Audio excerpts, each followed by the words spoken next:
All right, let's just dive right in. We're going to talk about procrastination, but probably not in the way you're thinking. See, today, we're talking about a fascinating psychological glitch, like a little bug in your brain's code that you can actually use to force yourself to get started on pretty much anything. So, be honest for a second. How often are you just waiting? Waiting for that perfect mood to strike, for some magical wave of inspiration to hit you before you finally tackle that big project. It's like we think motivation is supposed to just show up at our door. Well, here's a little bit of tough love. That feeling you're waiting for, it's not coming.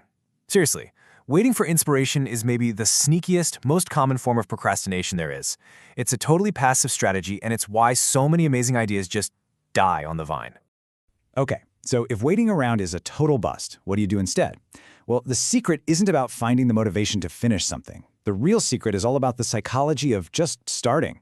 And it all comes down to something in your brain called an open loop. Here's a way to think about it. Your brain is kind of a cowardly machine. No, really. It loves comfort, it loves routine, and it absolutely hates the uncertainty and effort of starting something new. That initial push, that little bit of friction, that's what your brain is hardwired to run away from. So, knowing that our brains are naturally going to put up a fight, just trying to power through with willpower, well, it's not going to work most of the time. We have to be a little bit smarter.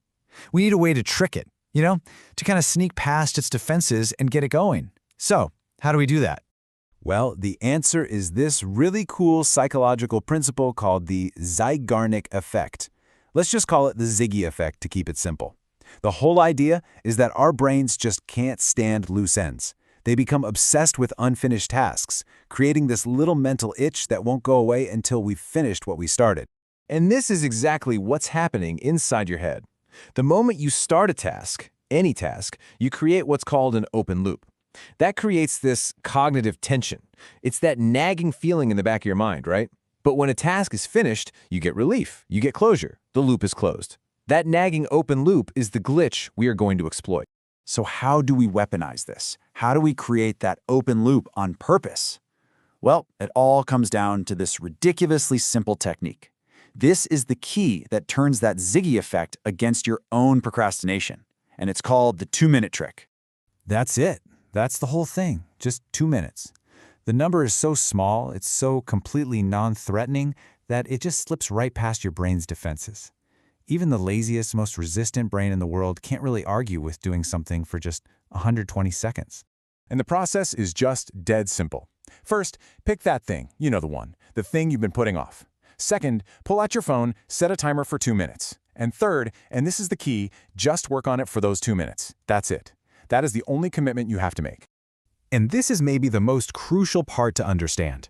The goal here is not to finish the task. It's not even to make a dent in the task. The only goal is to start. By just working for those 2 minutes, you have successfully opened that loop in your brain, and you've given the Ziggy effect something to latch onto. Okay, so we've got the why and we've got the how. Now let's just turn this into a straight-up action plan for you. This is how you take this idea and actually use it, like right now. So, let's just recap the whole game plan. Number 1, your brain is wired to hate unfinished business. Number 2, getting started is always the hardest part. Number 3, you use the super simple 2-minute rule to trick your brain into just getting over that initial hump. And number 4, once that loop is open, the Zeigarnik effect kicks in and creates its own momentum to keep you going. So, that really brings us to the end. But this isn't just about information. It's a trigger. It's a call to action. You now have the tool, and you understand the glitch in your own psychology. So what are you going to do? What is that one thing you can work on for just the next 2 minutes? Your timer starts now.